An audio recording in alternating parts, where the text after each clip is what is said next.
Ghana National Bureau of Standards was established in 1989, and we are under the Ministry of Trade, Industry and Cooperatives, and we administer two acts: the Uganda National Bureau's Act of 1989 and the Weights and Measures Act. That said, the mandate of the Bureau is that it's under four pillars, very critical pillars for any country. The first pillar is that we develop, promote and enforce standards for public health and safety. We ensure fair trade in the entire country, and we protect consumers to the extent of value for money and fitness for purpose for the products and services that you and me and everybody buys and consumes.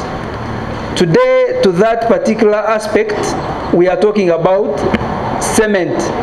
So we ensure that every coin you pay for cement, first of all, that the cement is fit for purpose, but also there is value for the money that you're paying for what the product is, in this particular case, cement.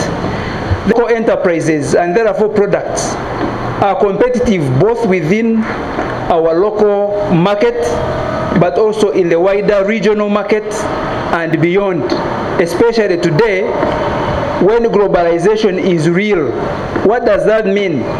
It means if you are producing cement, the cement that is produced in China actually will compete with the cement that you produce here locally. So as a bureau, we are charged with ensuring that the local products actually are competitive at the global level. How is that so?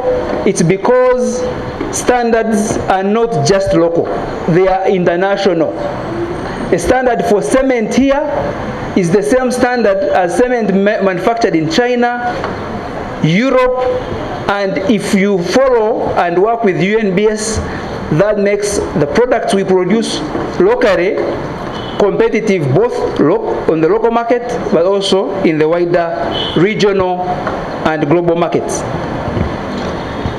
Now, UNBS, when we were established, we operated as police. What happened is we were protecting Ugandans from the substandard or unfair or unsafe products that were deemed to be coming from the outside countries, products manufactured by outside countries. We were actually largely net importers, including in the region. If you recall, we imported a lot of products from our neighbors, Kenya, but currently that trade imbalance is changing and tilting. And this is in line with our Vision 2040 and the NDP 3 aspirations, NDP 4. You will recall and remember that under NDP 4, we are saying that we want to grow the economy tenfold. From last year, about 50 billion US dollars, and by 2040 we want to be a $500 billion economy. Currently today where we are, a few days ago I saw a report saying that now we are at 70 billion US dollars. We are a 70 billion US dollar economy. How do we want to do this, to grow this economy? We want to export more, do more import substitution, and create more industries. Actually, the challenge is to all Ugandans to actually participate in creating industries.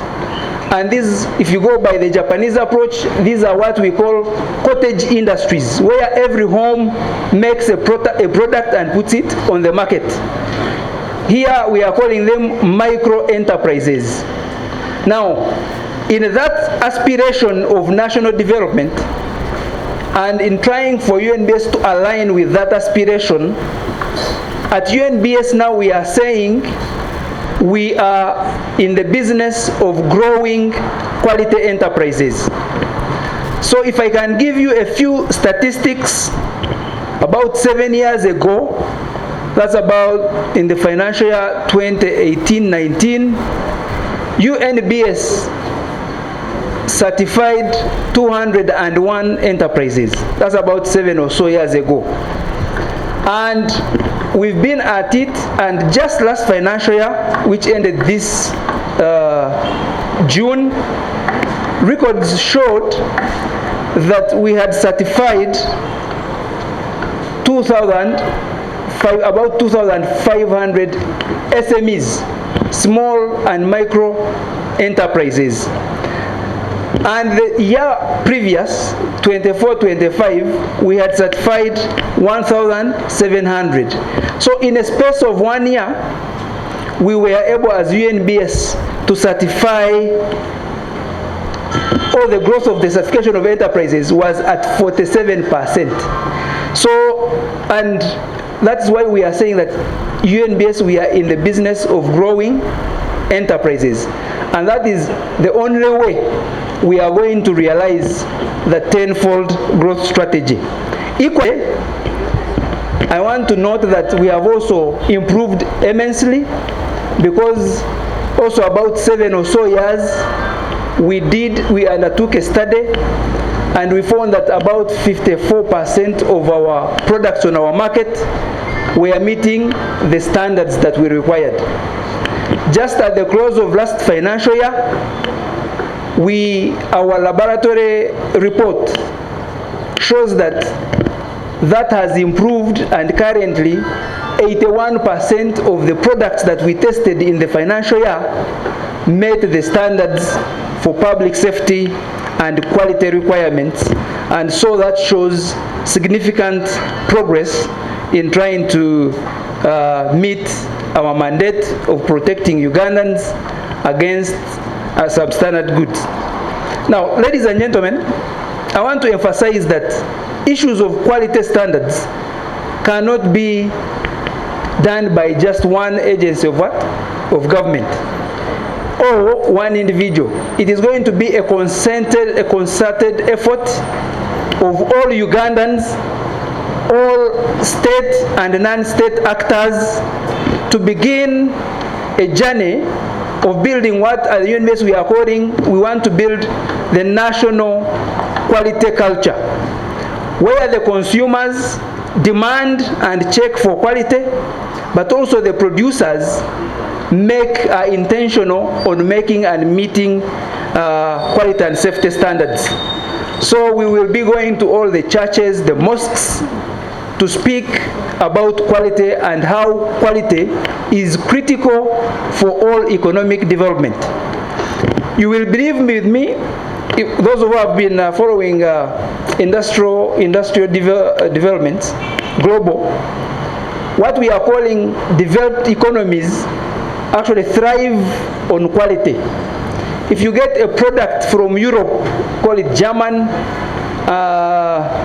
London or England, you will actually know that it is quality. And until as a country we begin having trust and building trust in our products, then our products will not only be competitive on our local markets, but they will also be competitive in the export markets. And when I say a local market today, I'm not looking at the borders of Uganda. When you bring your product and we certify it, it will access the 8 East African countries duty-free, quota-free. That is what we are calling the local market. So I just wanted to paint the picture and the critical importance of your bureau, the Bureau of Standards, but again call upon you, especially the fourth estate, the media. We need to promote our local industries. I'll give a highlight. Having said that, just in the recent past, they aligned a number of kombuchas, the local drinks, on the floor of Parliament, 26 of them, and they were being suspected for not meeting quality and safety standards. Immediately after presenting those soft drinks, they were brought to UNBS laboratories. Our laboratories are internationally accredited. What we test at UNBS, when you take it to France, it will give you the same what? The same result. We tested those 26 products, kombuchas, very many with very innovative names, and over 95% of them passed for safety and quality standards. 2 of them that did not pass, even one of them actually, the alcohol content, why it did not pass, the alcohol content was lower than it should have been. But because these local drinks are pushing back on the market share of the traditional breweries, I want to assure you that some of these issues are informed by what we call trade wars. So in the war of growing our economy, we must safeguard and protect our local products, especially when we are speaking on matters quality and standards, because the tool that every country uses to block or protect their markets under the WTO, World Trade Organization requirements, can only be what we call technical barriers to trade and NTBs, non-tariff barriers. And those literally are mean standards.